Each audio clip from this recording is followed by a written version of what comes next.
எந்திரிக்கிறதுக்குள்ள குறை சொல்றாங்க பாருங்க. காலையில இருந்து நைட் வரைக்கும் உழைக்கிற பாருங்கன்னு குறை சொல்றாங்க பாருங்க. பிசினஸ்ல குறை சொல்றவங்களுக்கு எல்லாம் பதில் சொல்லக்கூடாது. நம்மளை பத்தி நாம பேசக்கூடாது, நம்ம வேலை பேசணும். குறை சொல்றாங்களா வெயிட் பண்ணாதீங்க, வேலையில காமிங்க நீங்க யாருன்னு. மத்தவங்களுக்கு நீங்க கொடுக்கக்கூடிய பதில் வாய் வழியா இல்ல, வெற்றி வழியா கொடுக்கணும்.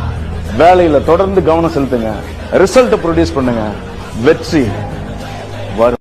நம்ம இப்பதான் ஆரம்பிச்சு போயிட்டு இருக்கோம். நம்ம மேலே விமர்சனங்கள் வரும், அதுல நல்லதை எடுத்துப்போம். நல்லது பண்றதுக்கு நாங்க ஏன்டா யோசிக்கணும்? இதை இப்படியே நாங்க பண்ணிட்டு போயிட்டே இருக்கோன்றதா நம்ம சொல்றோம்னு நினைக்கிறோம். உண்மையிலே நம்ம இந்த தவறை திருத்திக்கிட்டா நல்லா வரலான்ற விமர்சனங்கள் இருக்கும், அதை நம்ம கரெக்டா கிராப் பண்ணிக்கணும்.